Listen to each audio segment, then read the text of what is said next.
রামপুরায় কার্নিশে ঝুলে থাকা বিক্ষোভকারীকে ঠান্ডা মাথায় গুলি করা জল্লাদ ধরা পড়িছে। সে স্বীকারোক্তিমূলক জবানবন্দি দিছে, ঠান্ডা মাথায় বলিছে নিজের মুখে ক্যামেরার সামনে যে সে গুলি করেছে। জুলাই আগস্ট বিপ্লবের সময় যারা যারা আমাদের সন্তানদের শহীদ করছে, আহত করছে, কাউকে ছাড়া হবে না। আমরা নরক পর্যন্ত ওদের তাড়া করে বেড়াবো। আরো নতুন নতুন খবর আসবে।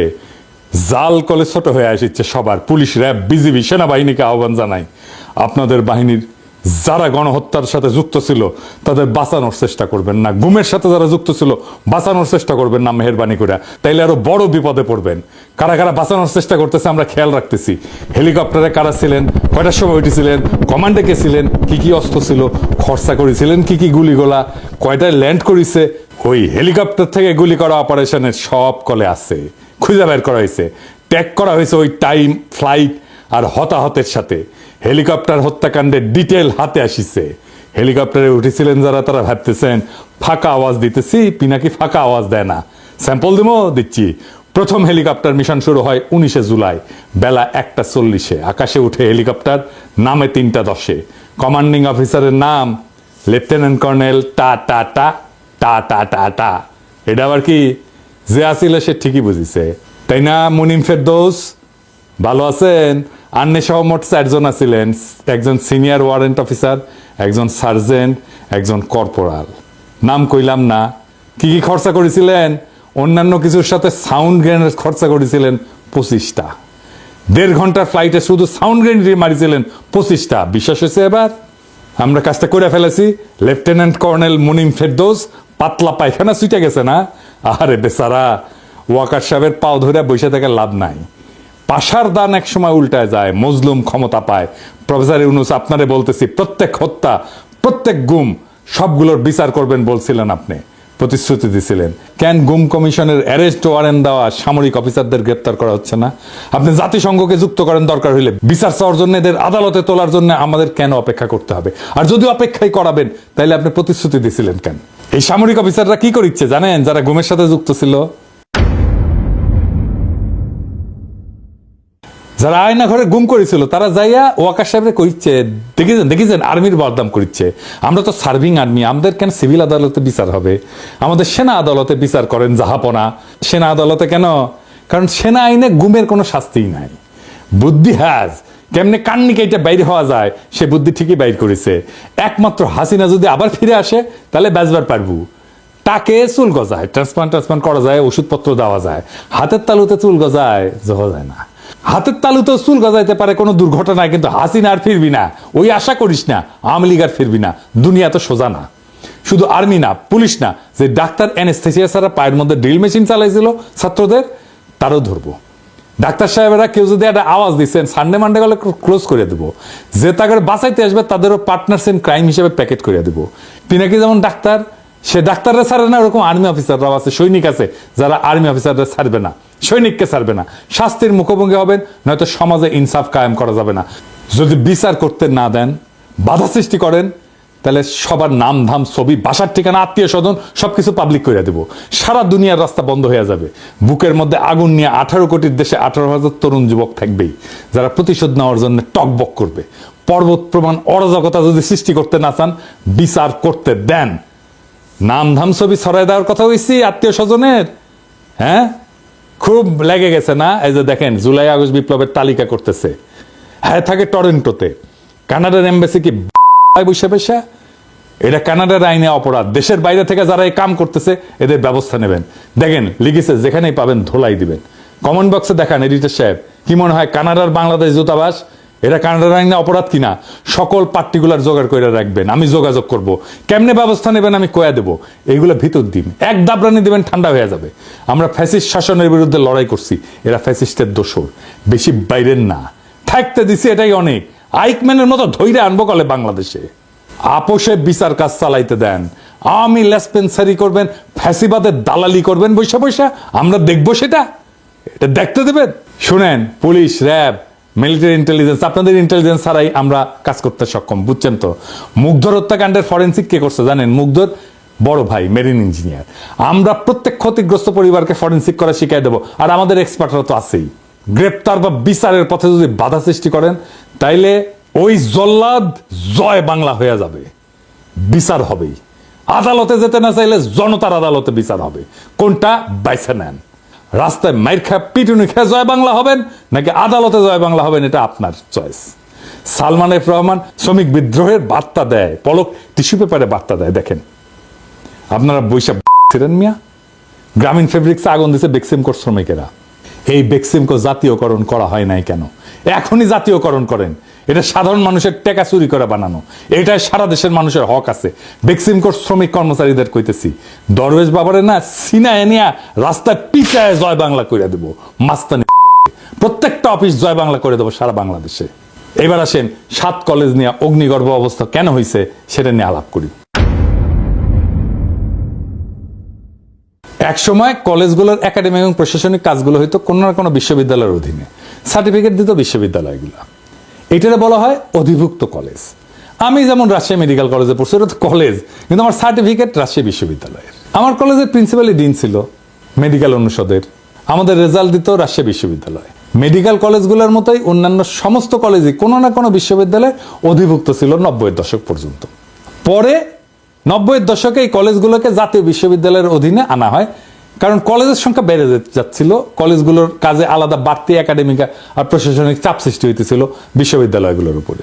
তো এরপর 2 দশক ঢাকা বিশ্ববিদ্যালয় কলেজ পরিচালনা কার্যক্রমের বাইরে থাকার জন্য জানেই না যে কেমনে এটা করতে হয়, কারণ ওই লোকগুলো তো চলে গেছে, রিটায়ার করে গেছে, ওই এক্সপার্টাইজটা সক্ষমতা হারায় ফেলছে। ঢাকা বিশ্ববিদ্যালয় কেন, সব বিশ্ববিদ্যালয় হারায় ফেলছে। কিন্তু হুট কইরা এই 7টা কলেজকে ঢাকা বিশ্ববিদ্যালয়ের অধিভুক্ত করে ফেলছে। ঢাকা বিশ্ববিদ্যালয়ের লোক বল নাই, সক্ষমতা নাই, আর এর কারণে শিক্ষার্থীরা দেখছে এই 7 কলেজ অন্য কলেজগুলোর তুলনায় পিছায় পড়তেছে, শিক্ষায়, দীক্ষায়, একাডেমিক অ্যাক্টিভিটিতে, প্রশাসনে পিছায় পড়তেছে। এইসব কারণে ক্ষোভের জন্ম হয়েছে। এই 7টা কলেজ কি কি? ইডেন কলেজ ঢাকার, তারপরে সরকারি শহীদ সৈয়দী কলেজ, তারপরে কবি নজরুল সরকারি কলেজ, বেগম বদরুন্নেসা, তারপরে মিরপুর বাংলা কলেজ আর তিতুমির কলেজ। এই 7 কলেজের প্রত্যেকটা দাবি যৌক্তিক। ওরা আলাদা বিশ্ববিদ্যালয়ের দাবি করছে, কিন্তু সমস্যা হচ্ছে এর মধ্যে কয়েকটা কলেজে, 7 কলেজের কয়েকটা কলেজে এইচএসসি আছে, ইন্টারমিডিয়েট যেটা কয় আর কি। তো এরা ছাত্ররা তো ইন্টারমিডিয়েট তো ইউনিভার্সিটিতে থাকে না, তো এরা ছাত্র কোথায় যাবে? এটা একটা সমস্যা। আবার এই সমস্ত কলেজগুলো বিশ্ববিদ্যালয়ে অধিভুক্ত, কিন্তু আবার শিক্ষক নিয়োগ হয়েছে বিসিএস থেকে, শিক্ষা ক্যাডার থেকে। মহাযন্ত্রণা না? মানে কোন দিক দিয়ে গ্যাঞ্জাম পাকায় রাখছে দেখছেন। এই 7 কলেজকে ঢাকা বিশ্ববিদ্যালয়ের অধিভুক্ত করে আরেফিন সিদ্দিক, আওয়ামী পান্ডা। বিসি ছিল ঢাবির, দুনিয়ার প্রথম বিসি যে কখনো বিশ্ববিদ্যালয়ে পড়ে নাই। জয় বাংলা স্লোগান দিতে পারতো, এটাই তার যোগ্যতা। ওই হারামজাদারে ধরেন আগে, এটার কারণে এই গাঞ্জাম, ওইটারে অ্যারেস্ট করেন, কোনো না কোনো ধারা পাইবেন ওটা ধরার, তারপর দেন 3rd ডিগ্রি, সুবিধা আছে। এইসব মিনমিনা আওয়ামী লীগরা ঠান্ডা হয়ে যাবে। কিন্তু এই ঘটনা রক্তক্ষয়ী সংঘাতের দিকে কেন গেল? কেউ করছে ছাত্র দল করছে, এই 2 পক্ষই আমাদের ছেলে। যারা মারাপিট করছে, সংঘাত করছে, 2 পক্ষই আমাদের। ছাত্র দলের পোলারা যদি রাস্তায় নেমে প্রতিবাদ করে তার শিক্ষার অধিকারের জন্য, সেটা করার পূর্ণ অধিকার তার আছে। তার অধিকার ছাত্র হিসেবে ক্ষুণ্ণ হয়েছে, এর প্রতিবাদ জানানো তার কর্তব্য। কিন্তু এই লড়াই ভাতৃঘাতী। আমার ডান হাতের সাথে আমার বাম হাতের লড়াইটা বাধাইলো কেন? এর দায় কার? এর দায় হচ্ছে তাদের যারা প্রথম থেকে চাইছে প্রফেসর ইউনূসের সরকার যেন সফল হইতে না পারে। এরাই সুপ্পুকে দিয়ে শপথ করাইছে, এরাই বুইরা খাটাস মরা গাধা ঘাটের মরাগুলোকে এনে উপদেষ্টা বানাইছে, অদক্ষ। এই 7 কলেজের সংঘাতের দায় শিক্ষা উপদেষ্টার। ওইখানে হাসনাতকে কেন যাইতে হবে?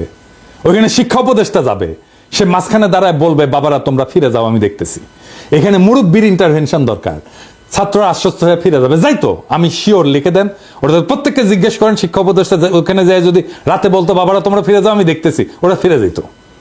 ওই রাতের সংঘাতের মাঝখানে যাইয়া পিতৃসুলভ মমতা নিয়ে, কর্তৃত্ব নিয়ে দাঁড়াইতে যদি না পারেন মিয়া, তাহলে দায়িত্ব নিছিলেন কেন? এই সরকার যান ফেল করে, সেই জন্য এই ওয়াহিদুদ্দিন মাহমুদ বিএনপির প্রস্তাবে উপদেষ্টা হয়েছে। বিএনপিও প্রস্তাব দিছে, ঘাটের মরা দিছে, যাক প্রফেসর ইউনূস তো সামলাবে। এই ওয়াহিদুদ্দিন মাহমুদ হাসিনার উন্নয়নের গল্পের কথা আর দূরদর্শিতার কথা কইতে কইতে কাইট হয়ে পড়ে যেত। দেখেন, প্রফেসর ইউনূসের সঙ্গে পল্লী কর্মসহায়ক ফাউন্ডেশনের সহপ্রতিষ্ঠাতা ছিল, 10 বছর এই প্রতিষ্ঠানের চেয়ারম্যান ছিল। তো এইটা তারে দিছে তার ফুটেজ। প্রফেসর ইউনূস খুশি হইয়া তার এই বুইরা খাটাসে 2টা দিছে মন্ত্রণালয়, এটা না 2টা দিছে। ওই পেশাব পায়খানা সামলাইতে পারেন না, 2 মন্ত্রণালয় সামলাবে কিভাবে? বই দিতে পারলো ছাত্রদের, পারলো না। ওই যখন ঢাবিতে ছিল, ঢাকা বিশ্ববিদ্যালয় ছিল 80-র দশকে, তখন শুরু হইলো কনসালটেন্সির খ্যাপ মারা। এই খ্যাপ মেরে টাকা কামাইতো শিক্ষকেরা। তো ওই ক্লাসেও আসতো না, কনসালটেন্সি করেছিল। ওরা যে পরিকল্পনা মন্ত্রণালয়ের দায়িত্ব দেওয়া হয়েছে, ওই আধুনিক দুনিয়া বুঝে 70-এর দশকে পিএইচডি করেছে। পার্সোনাল কম্পিউটার তখন আসে নাই, আসার অনেক আগে। আর এখন জেনারেটিভ এআই এর যুগ, এখানে আমি পরিকল্পনার দায়িত্ব দিছি তারে। আগামী 10 বছর দুনিয়ার অবস্থা কি হবে কবার পারবে? ওর কোনো ইনসাইট আছে? পারবে না। ওই প্লেনে ট্রাভেল করতে চায় না, যেটি গেলে বাংলাদেশ টাকা পয়সা পাবে সেটাও যাইতে চায় না, কয় আমার শৈলে কুলায় না। আরে ওরে দিয়ে রাখছে 2টা মন্ত্রণালয়, পারলে আর একটা দেন ওরে।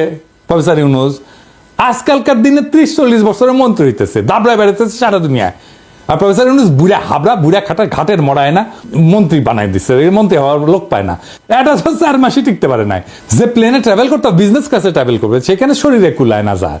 সে 30-40 বছরের মন্ত্রীর সাথে পারবে, সেই দেশের সাথে পারবে? পারবে না তো, পারিচ্ছে না তো। এমন কবে মুরব্বীদের অসম্মান কইরা কথা কইতেছে। মুরব্বীদের নিজেদের মান নিজেদেরকে রাখতে হয়। লোভে তো চকচক করিছে, যখন উপদেষ্টা পদ দেখিছে, উপদেষ্টা হওয়ার কথা শুনে একেবারে লাভ দিয়া উঠছে, তখন সব শক্তি চলে আসছে। একসময় ওই যে কুলীন ব্রাহ্মণের সাথে বিয়া দেওয়া লাগবে, এই জন্য হিন্দু ব্রাহ্মণ রমণীদের ঘাটের মরার সাথে বিয়া দেওয়া হইতো। অন্তর্জলি যাত্রা, ইঙ্গাটা উপন্যাস, আক্ষরিক অর্থে বেদ বেদ, মৃত্যু শয্যায় উঠি নিয়ে গিয়া বিয়া দিছে এক তরুণীকে। আরে সেই সোনালী দিন কোথায় হারালো। উপন্যাস পড়তে পড়তে কতবার যে কান্দন আসিছে। না না, ওই মাইয়ার জন্য না, আমার নিজের জন্য। এইসব দিন থাকলে কতই না আনন্দে কাটতো। শালা মৃত্যু শয্যার তরুণী বউ, কপাল রে কপাল। না, ওই দিন ভাগে খায় নাই। বাংলাদেশে সেই টাইম কিছুদিন পর পর ফিরে আসে, অন্তর্জলি যাত্রা ফিরে আসে অন্তর্বর্তীকালীন সরকার হইয়া।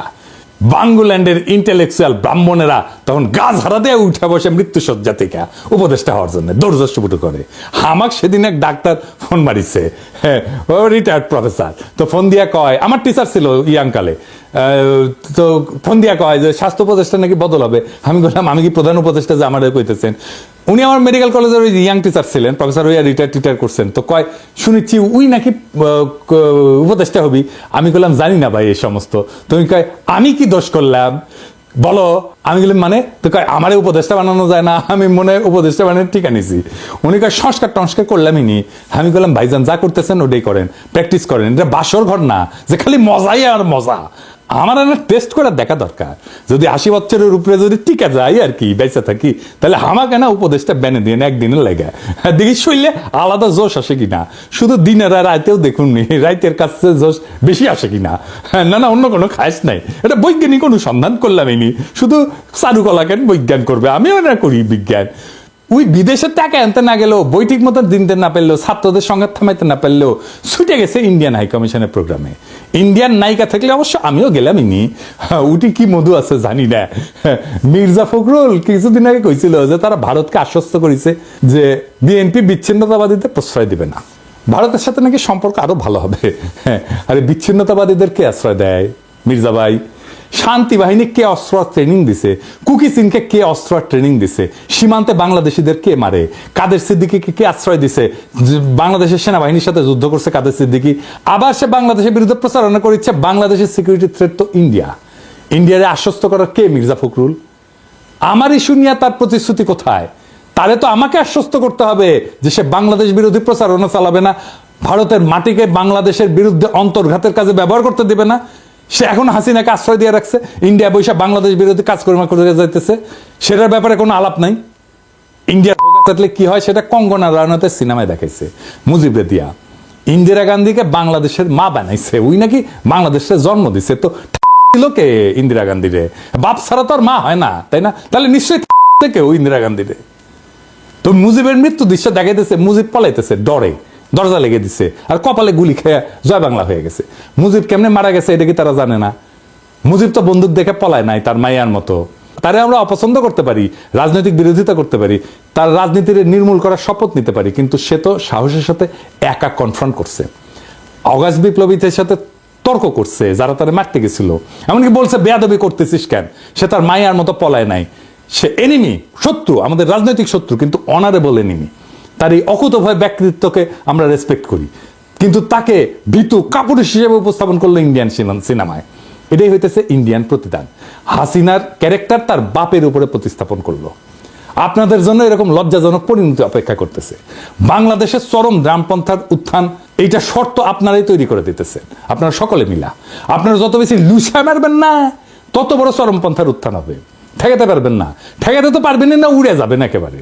লাইনে আসেন। আওয়ামী লীগরা দাবরানের উপরে রাখেন, ইন্ডিয়ারে দাবরানের উপরে রাখেন, তাইলে জনগণ সাথে থাকবে। ভাবতেছেন ক্ষমতার মধুচন্দ্রিমা উপভোগ করবেন, পারবেন না। ক্ষমতা নিয়ে কিসের মধ্যে পড়তে যাইতেছেন আপনাদের কোনো ধারণাই নাই। আমি একটা এপিসোড করেছি, বুঝবেন কিসের মধ্যে পড়তে যাইতেছেন। কিচ্ছু করতে পারবেন না, উইরা যাবেন ইন্ডিয়ার বাড়িতে একেবারে। প্রফেসর ইউনূসকে সাপোর্ট দেন সংস্কার করতে, অপরাধীদের বিচার করতে, আওয়ামী লীগ আর ইন্ডিয়ারে দাবরানের উপরে রাখতে। তাইলে একটা জাতীয় ঐক্য তৈরি হবে, এতে আপনাদেরই উপকার। না হলে আর কি করা, মারা খাইবেন। সবাই আমরা মুড়ি টিন নিয়ে বসবো, কেউ পাড়ের পাশে পাবেন না, আর হাততালি দিব নির্বোধ আর ক্ষমতা লোভীদের জন্য। এটাই কলে উপযুক্ত পুরস্কার।